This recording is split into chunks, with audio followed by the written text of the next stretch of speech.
The small door built into old houses that no one can explain anymore. If you ever walk past a house built before 1960, look closely at the wall near the kitchen. You might find a small metal door, no bigger than a mailbox, built directly into the brick or siding. It doesn't lead to a mailbox. It doesn't lead to a vent. And most people who live in that house today have absolutely no idea what it was actually built for. That small door has a name almost nobody remembers anymore. It's called a milk chute, and at one point, nearly every home in America had one. Before refrigerators became common, before grocery stores sold milk on every shelf, families relied on daily deliveries straight to their door. But leaving milk sitting outside all day wasn't safe.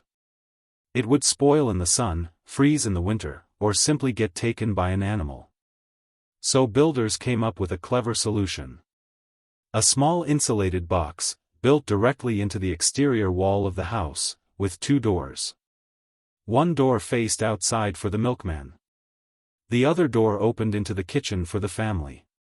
Every morning, before the sun fully rose, the milkman would open the outside door, place fresh bottles inside, and quietly close it again. No knocking. No waking the family. The house itself did the work of keeping the milk cool and protected until someone inside was ready for it. From the kitchen side, families would simply open the small inner door, and there it was.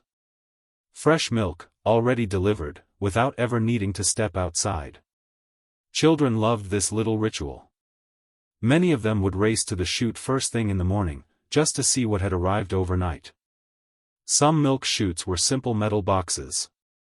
Others were slightly more elaborate, built with small shelves, tiny hooks for notes, or a narrow slot specifically designed for the milkman to leave a bill or a special request. Families would sometimes leave a note themselves, written in careful handwriting, asking for an extra bottle for the weekend or thanking the milkman for years of quiet, reliable service. For decades, this small feature was simply part of everyday life. Nobody thought twice about it. It was as normal as a mailbox or a front porch light. Builders included it automatically in blueprints.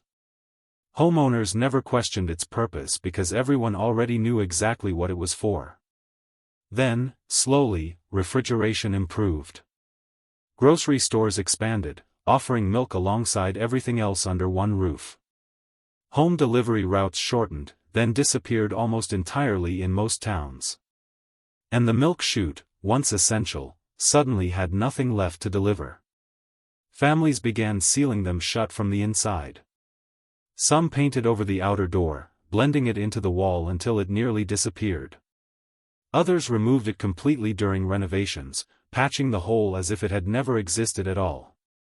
Within a generation, an object once found in nearly every home became something almost nobody could explain. Today, if you buy an older house, you might discover one of these small doors still built into your wall, completely sealed, completely mysterious to you. Many homeowners assume it's simply a strange design flaw or an old vent of some kind. Real estate agents sometimes get asked about it during showings, and even they don't always know the answer. Some families who do know its history have found creative new uses for it. A few use it as a tiny secure mailbox. Others turn it into a small pass-through for garden vegetables, or even a quirky little library exchange for neighborhood books. But for most people, it simply sits there, sealed and silent, a small mystery built directly into the walls of their own home. If you've ever noticed one of these little doors and wondered what it was, you're not alone. An entire generation has grown up completely unaware that houses once had a built-in system for daily milk delivery, quietly working every single morning before anyone woke up. It's a small detail, easy to overlook, but it represents something larger.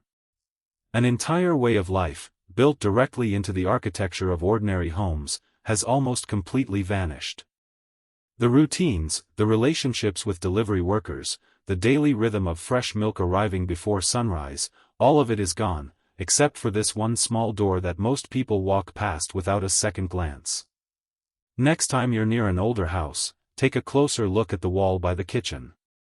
You might just find a small piece of forgotten history, quietly built into the brick, waiting for someone to finally ask what it was actually for.